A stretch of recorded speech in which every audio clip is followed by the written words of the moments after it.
আসসালামু আলাইকুম রহমতুল্লাহ। হাতি ঘোড়া গেল তল, মশা বলে কত জল। কয় বিপদ পেছনে পেছনে ঘোরো কেন, ভেতরে এসে ঢোকো বা নিতম্বে এসে লাগো। কয়লা ধুলে ময়লা যায় না, আর মূর্খের আওয়াজ কখনো বন্ধ করা যায় না। ওই যে অবলার মুখই বল, যারা অবলা তাদের মুখই বল, তারা মুখই বাজাইতে পারে। বাংলাদেশের অবস্থা ঠিক ওরকমই হয়েছে। এক এক সময় এক এক ব্যক্তি আবির্ভূত হয়ে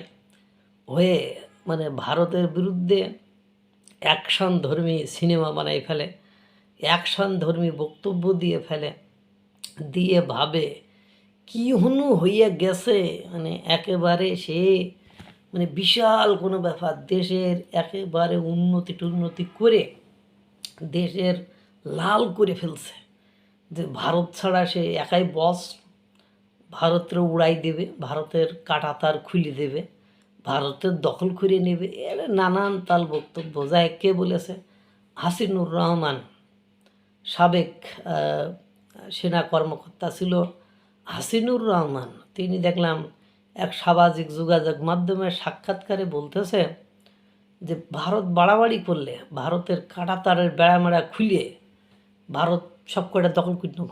ত্রিপুরা, ওই যে 7 সিস্টার্সের যে অঞ্চলগুলো আছে ওগুলো দখল করে নেব। তা হাসিনুর রহমান সাহেব বয়স তো হয়েছে, রিটায়ার্ড হয়েছেন, দেখলাম গোপ টোপ পেকে গিয়েছে, কথাও সবগুলো স্পষ্ট প্রকাশিত হয় না, কথা জড়িয়ে আসে, কথা বোঝা যায় না সবটা।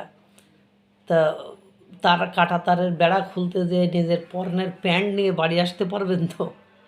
এমনিতে দেখেন প্রায় যে সরকারই আসুক, সে আওয়ামী লীগ সরকার আসুক, ডক্টর ইউনূস সরকারে ছিল, তারেক রহমান সরকার আছে, যে সরকারই থাকুক, সীমান্তে যে প্রায় দেখেন বিএসএফ উইকেট ফেলে দেয়।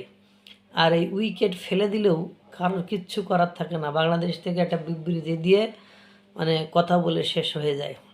আর ভারতের সাথে তেল দেখলাম আমদানি করতেছে, ডিজেল আমদানি করতেছে, দেখলাম হিউজ পরিমাণে চাল আমদানি করতেছে। 32,000 কত মেট্রিক টন চাল ঢুকছে রিসেন্টলি 2-1 ভিতরে। দেখলাম গমের রপ্তানি করার জন্য তারা বেনাপোল পোর্ট খুলে দিয়েছে।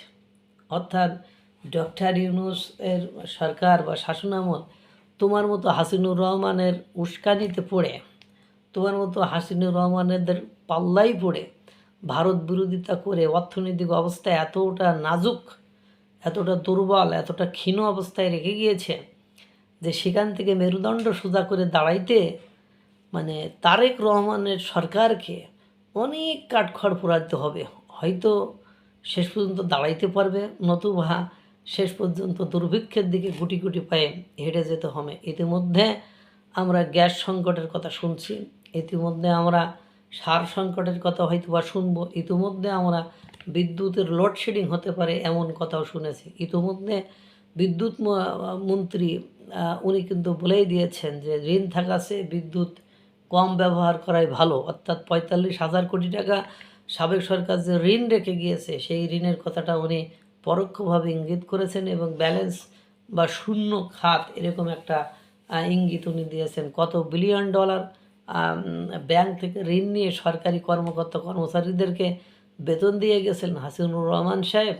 ভারতের পেছনে লেগে আপনি টিকতে পারবেন তো? আপনার প্যান্ট কাঁটাতার খুলতে যে আপনার প্যান্ট নিয়ে বাড়ি ফিরতে পারবেন তো? একটু ভাবুন, ভেবে তারপরে কি বলবেন। আল্লাহ তাআলা সকলকে ভালো রাখুক, সুস্থ রাখুক। আসসালামু আলাইকুম ওয়া রাহমাতুল্লাহ।